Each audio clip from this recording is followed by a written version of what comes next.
I kept putting off doing a pottery video because I wanted to do a really in-depth good one with fancy music and all kinds of careful cut scenes, but that might not be for a week or two, and you guys have been wanting to see some stuff, so I'm just going to show you.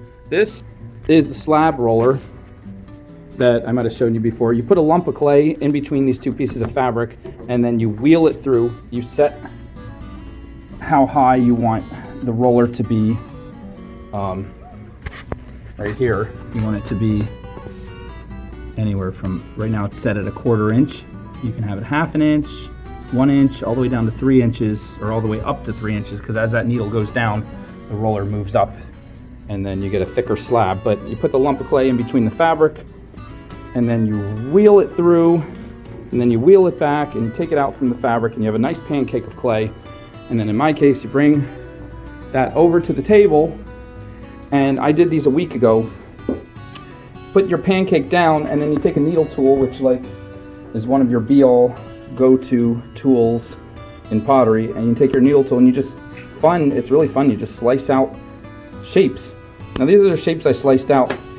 These I kind of pressed to give them the nice bevel and to smooth them out. These I just left them raw, and then they got hard, like what's called greenware, where they turn into like hard mud or dry pie crust.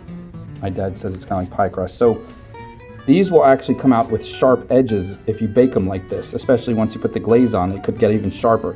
So what I'm going to do now is, these are the ones I smoothed out already right here, and these are the ones that need to be smoothed out.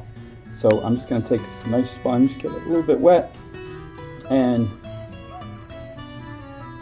kind of smooth out the rough edges now carefully, because if I'm too rough I could break it in half. This is like a dry hard cookie right now, like a dry piece of mud, but very carefully smoothing out the edges. And you don't have to go crazy, they don't have to be like completely rounded, just to however you like. And then this will go to dry with smooth ones, and then take another one that has some nice sharp edges, or maybe even a part you don't even want. Get a little water, start smoothing it out.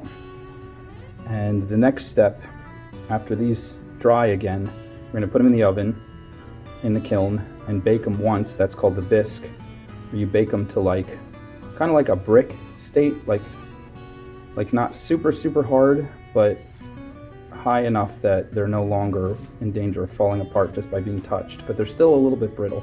And then once after the first kiln baking, which takes about 8 to 12 hours, and then another 12 hours to cool down, so you have to give it a whole day before you can take them out.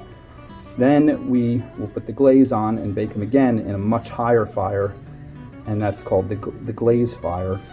And that's where the molecules will shrink down to make a much tighter, harder piece, and it'll be basically stone.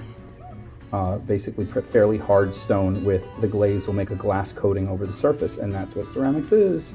So here's your little thing for today, and I'm going to keep smoothing these, and I'm going to be selling these in the shows. All of these here that make it through both kilns without any problems are going to go up for sale probably next week. All right, see you guys.